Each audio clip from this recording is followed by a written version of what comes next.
This is Eric Muathe with a continuation of the Ultimate Muathe Breakout. This time I'm going to be answering a question somebody sent me, and the question is, Eric, when the monthly 3-year RSI is approaching 69.10 or the 3-year high, what should I expect on the weekly and the daily RSI to be doing? That's a good question.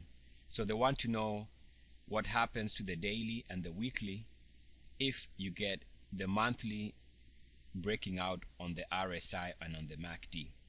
And the question continues, should they be in unison, reacting the same way as the monthly RSI? So what should they be doing is the question. That is, should they be moving in an upward direction pointing towards 69.10, or does it make a difference if the daily RSI is breaking out or if it is pointing downward? The same question goes to the weekly also. Trying to wrap my thinking around this system. So basically, I think I follow the question here is, we are using the monthly RSI to tell us when a stock or an index is looking like it wants to break out for a major move. So what about the weekly and the daily charts? Yeah, so why don't I try my best here to explain that. So let's take a look at one of the best performing sectors in 2013, which was solar. Now this is a monthly chart for the solar ETF, and actually this is weekly. Let me go back to the monthly. So this is the current monthly chart for, let me change this to weekly to monthly here, sorry. So this is a monthly chart for the solar ETF, TAN, going back 4 years. And I want us to pay attention to when it broke out. So we can see, based on our system here, 3-year highs on the RSI. The breakout took place here sometime in April here. That's when it broke out to 3-year highs on the price, or 1-year high on the price, 1-year high on the price, and 3-year highs on the RSI, and also 3-year highs on the MACD. You can see 3-year highs here on the MACD, and also you see that breakout here to 3-year highs on the MACD, and 3-year highs here on the RSI. All this took place right here in April, right there. So that's the time period when everything started breaking out, somewhere around here in April. So we know that this system works. It broke out here on price, broke out RSI, broke out MACD, broke out MACD to 3-year highs. So we know that is one of the reasons why this was the best performing sectors in the entire market in 2013. So, and let's take a look at what some of the leading stocks in that sector were doing. Let's begin by taking a look at JKS, and this stock between April, which is somewhere here, when the solar ETF was breaking out, the stock has moved or managed to move from $7.50 all the way to $37. Now that's a major move, major move. So why? Because the stock met the minimum requirements. The thing I want us to point out here is, while we are learning here, is you'll notice that the RSI was trending higher here, back above 69.10 by July. Let's take a look at another solar name that did well in 2013, YGE. And from the time period in April here, when the solar ETF was breaking out, the stock managed to move from about $2.50 here all the way to $8.50. That's another major move. Let's take a look at another one, Solar City, from April of 2013, managed to have a nice spike almost immediately, moving it from about $20 all the way to $45 in about 1, 2, 3, 4, 5 months. Eventually the stock would go on to touch $80 since the breakout here. Notice how powerful the RSI was, making all-time highs. Also notice how powerful the weeklies on the RSI, breaking out to all-time highs. So it makes sense that when something is the most powerful it has ever been, you're going to get a big move. Take a look at SPWR, another solar name, and it too, since April 2013, broke out. You can see the breakout took place there, so entry point was there.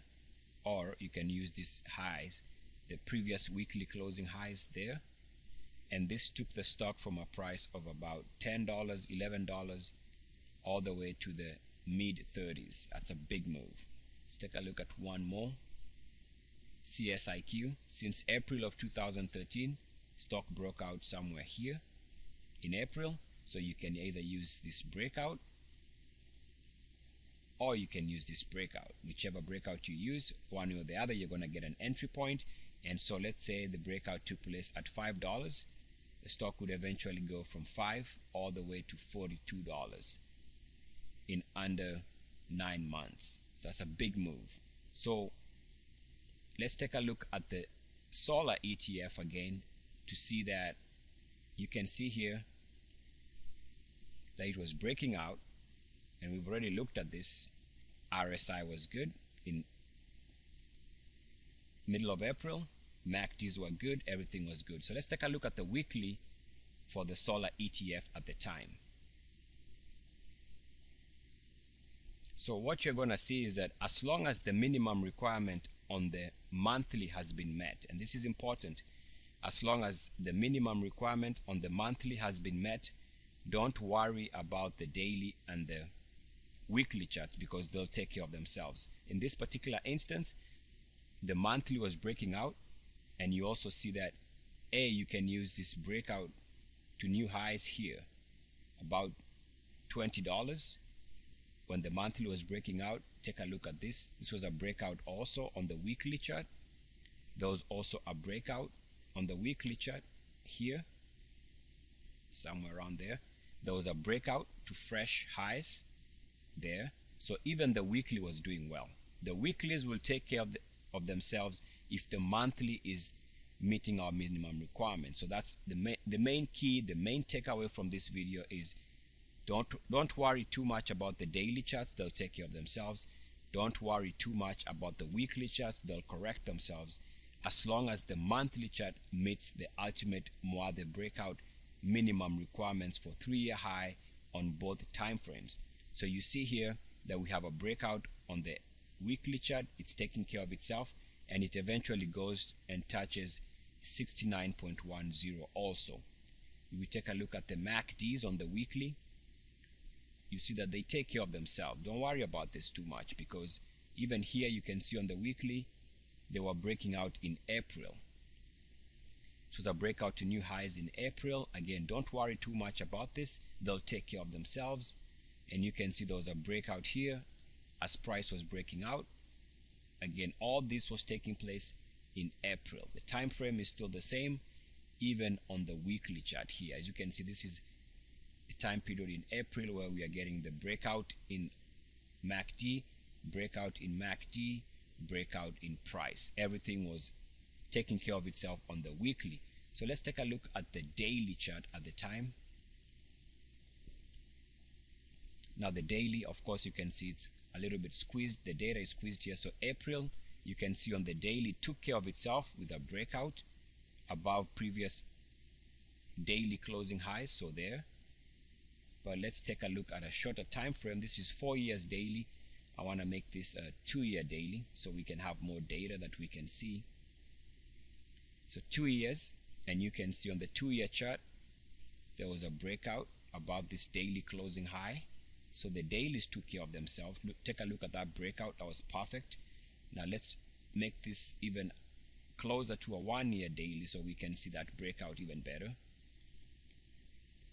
And so take a look at this. So we're going back to this April time period here, right here. And you can see there's a price breakout above daily closing high. So the previous daily closing high on a 52-week basis was here. we broke out. Take a look at the quality of this breakout. Was a hot knife on butter. I mean, this thing was, it's just sliced above that previous high and took off. Also take note of the fact that it seems like there was a cup, handle, and a breakout. You can see that. Let me draw that again. You can see the IBD here, cup, nice handle, and a breakout. Bam! And that breakout was above this previous daily closing high. Just perfect. So the dailies took care of themselves. You can see that the dailies also break out here. Don't worry about the dailies too much. They'll take care of themselves. All right. Take a look at what was going on as far as the MACDs. And the MACDs, as you can see here, breakout in April here. Even before the breakout, they're already making new highs on the MACD, so don't worry about that. And you can see that the other MACD was also breaking out here, which happens to be the same time period in April, May here, this time period. Everything was breaking out. So the takeaway here, and to answer your question, is if the monthly is giving you the minimum requirements on the RSI and on the MACD, don't worry too much about what's going on the dailies and on the weeklies, because they'll take care of themselves. So just make sure that the monthly RSI is looking good. And solar has been looking good. As you can see, multiple breakouts. There was another breakout here after 1 month of rest. Breakout took place in July. There was another breakout after 1 month of rest here that took place in September. So another entry point. So solar has been giving you multiple entry points, and if it can break out again, which who knows, if it can break out above this current monthly closing high of 38.11, then solar remains a buy. As long as it's above that level, it's a buy. Anything below that means it's failing. So just remember, you want the minimum requirements to be met, and if they are being met on the monthly, don't worry too much about the weeklies and the dailies, because they'll take care of themselves. Eric Muathe, good luck, peace, and blessings.